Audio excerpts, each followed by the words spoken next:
ζούμε ελληνικά. Αιώνες πίσω στα παλιά να σου θυμίσω. Να τιμήσω τους προγόνους προτού να αρχίσω να κερδίσω την εύνοιά τους και να σου δείξω πόσα έχουν κάνει για μένα, για σένα ζήσω.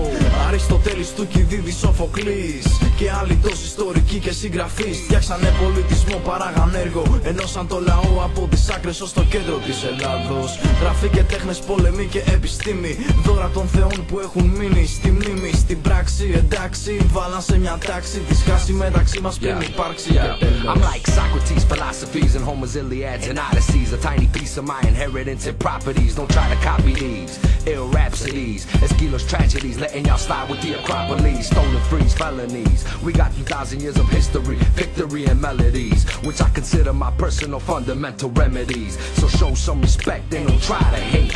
Now tell me, do you remember Alexander the Great? When 3/4 of the world were considered a Greek state under democracy. Now we living in a world of animosity where hypocrisy is considered the best policy. Πάρε μια γεύση από την ελληνική στρατιά.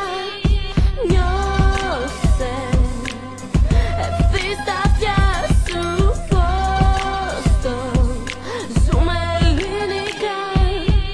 18ος αιώνας επανάσταση, αίμα Ελλήνων χυμένο για την ανάσταση του κράτους. Όλους μπροστά τους φέρανε και αντιμέτωποι με τόσους καταφέραν τα κατόρθωτο. Όρθος σταθήσανε στο μέρος δίχως πάτημα, δώσανε το κράτημα να ζήσουν τα παιδιά τους. Στην υγειά τους λοιπόν με ένα ποτήρι κρασί και ένα συμπόσιο με φίλους. Σήμερα έχει γιορτή γιατί γιορτάζουμε, κάθε φορά κερδίσουμε ή χάσουμε. Κουλτούρα που ζηλεύουνε όλοι και δεν αλλάζουμε ποτέ μας. Αυτό θα πει πολιτισμός σαφώς. Ελλάς σημαίνει φως και Έλληνας ο φωτισμένος. From the gods of Mount Olympus to the birth of the Olympics and written scriptures, never hieroglyphics. The Alpha, the Omega, down to the Phi and the Beta. Repeat my words and taste the everlasting flavor. Bronze and copper swords, sharper than a razor. We use the reflection of sunlight as a laser. We conquered Persia and left our stain on Asia. We kings of astrology, geometry, trigonometry, so recognize. I swat MCs like flies with their insufficient rhymes that sound like distress cries. So open up your eyes real wide and see the truth in the history book